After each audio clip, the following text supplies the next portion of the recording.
it mostly, we had some decorum and some professionalism to it without it being too stuffy. It did bother me that we had so many interruptions about fact checking. You know, you're in the industry, so you probably embrace it. But this fact checking is like nonsense. The fact checkers are actually helping spew and support lies, and we've got to be done with it. I think Americans are smart enough to figure out when they're being hoodwinked, and they know they're being hoodwinked by fact checkers. So we just need to stop the nonsense. Please stop the nonsense. Yeah, hi, Morgan Shroud, News 5 Cleveland. Sure. What is a fact check to you? What is a fact check to me? A fact check should be going back to objective, factual sources of data and using it to either substantiate or find error in something someone has said. What we're finding out there now that these fact checkers are just like making it up on the fly. What do you consider factual sources? Factual sources? Yes. I don't know, maybe like CDC data. Okay. Maybe like OMB data from different research institutions, but peer-reviewed, statistically valid, you know, double-blind, et cetera, kind of studies and data sources. What about the FBI? The FBI? My policy right now is the FBI needs to go. That is an absolutely corrupt organization. People say, oh, the people at the bottom are okay, it's just the leadership at the top. We need to take a flamethrower to the FBI. We need to start all over again if we start at all. What do you propose instead? I don't know. All I know is the FBI has to go. Can you give me an example of a fact checker perpetuating false claims? Well, we have the PP dossier, right? We still have fact checkers saying today, just this week, that dossier done, the origins of it actually starting in the Ukraine. Christopher Steele, I know you know that name. And they still continue to assert that dossier is valid. It's completely fabricated. Everybody knows it, yet they keep promoting it and propagating it. It's ridiculous. I saw the eye roll, like, oh, the eye roll. Oh. You know, that's a problem. You know, you guys have bought into this. Like, everybody knows that you guys are like in the tank for this kind of stuff. The press and me. Quick question, what do you think of Dolan's assertion that this is all theater and that everybody's really just working for the endorsement of one person? I'm not working for anybody's endorsement. I've said flat out, I think endorsements are absolutely stupid. You get someone else to tell people how to vote for you.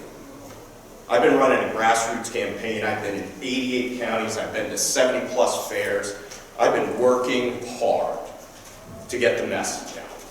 You guys don't want to cover me. There's some of you here that I've talked to that have absolutely refused to cover me. When you have to list my name, it's like, they're like, I can just tell, oh God, we've got to list his name.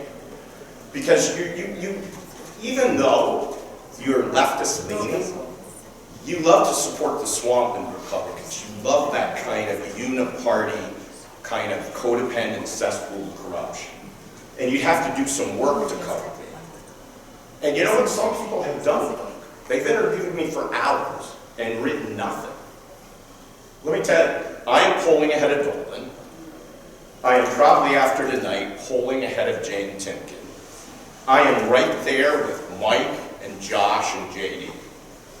And you can say, oh, I've seen these polls. They don't say it. These are all push polls. So when I will tell you, when Max says that, it's so disingenuous because he's probably the biggest actor of all. He talks about balancing the budget. You didn't see him come back at me when I talked about that and say, well, it isn't a requirement in my law to balance the budget. He came back and started attacking it. Well, what are you going to cut? What are you going to cut? What are you going to cut? First off, I would have started with not giving $4 billion or whatever it was to Intel to locate here. Why are we picking and choosing winners and losers? Because Mike DeWine is up for re-election. Here are 4 things I will tell you that no other Senate candidate will tell you. The Ohio Republican Party is corrupt from top to bottom and left and up to right. It needs an absolute regime change. Rob Portman's not a statesman. He's a turncoat and a sellout. He lied to us. He told us he was a conservative. He went to Washington and he screwed us. He's not leaving as a retiree. He's leaving because he did the polling and he knows he can't get reelected. And if he's got an L on his record, he's not worth as much in the lobbying community or as a pundit on TV. And I'm going to bet he's going to be a pundit because I've seen him more on Meet the Press now than I've seen him in his entire career. It's like he's on every other week. Have you noticed that? He's practicing. Mike DeWine did not deserve an endorsement from the Ohio Republican Party last month. He doesn't deserve to be reelected. He deserves to be investigated for First Energy and House Bill 6. Did you see what happened earlier? Was it earlier this week or late last week? I'm losing track of my days here. The settlement, the judge who's dealing with the First Energy settlement, basically told First Energy, before I approve the settlement, I want to know the names of people who were paying the bribes. The one guy, I think it was Fowler Howland, I don't have his name memorized. I try not to memorize the names of crooks, was appointed to the University of Akron Board of Trustees in 2019 by Mike DeWine. He uses these gubernatorial appointments to pay people off, to keep them in his good graces. Mike DeWine owns this state. He owns our Republican Party through the State Central Committee. He owns the legislature. We've got a bigger supermajority in Ohio than Ron DeSantis does in Florida, and we get nothing done. We get nothing done because what Mike DeWine does with our legislature is says jump, and they all ask how high. We need to be primarying these people. Steel sharpens steel. Competition is good. Free market competition is good. That way we get the best candidates. And I'm not suggesting we only do it in the Republican Party. The Democrat Party should be doing it as well. We need better politicians. The fact that we have the people on the various stages for these debates, the quality of these people in terms of their experience, their capabilities, in a state of almost 12 million people, this is absolutely absurd to me. We need better candidates across the board. Yes. What do you plan to do then if you are elected senator to work within your party if you consider most people in your party to be part of the problem? Well, if you've been covering me, you know what I've already been doing. For over a year, I have been talking about Ohio Republican Party corruption. The fact that there's $2 to $3 million of money unaccounted for, that Bob Paduchek, the chairman, and Dave Johnson, the treasurer, are fighting hammer and tong, tooth and nail to keep from being audited by an outside audit firm. They will tell you they did an audit. That's nonsense. They cannot produce a report that's got an audit opinion letter on it. Anybody that's had their businesses audited knows that's the kind of the coup de grace, the icing on the cake, to be able to go to a bank or a shareholder and say the financial statements that we issued are accurate. So they're lying about it. And guess what? One of my opponents, Jane Timken, covered it up. It started under Matt Gorgeous. Jane covered it up, and now Paduchek is doing the same thing.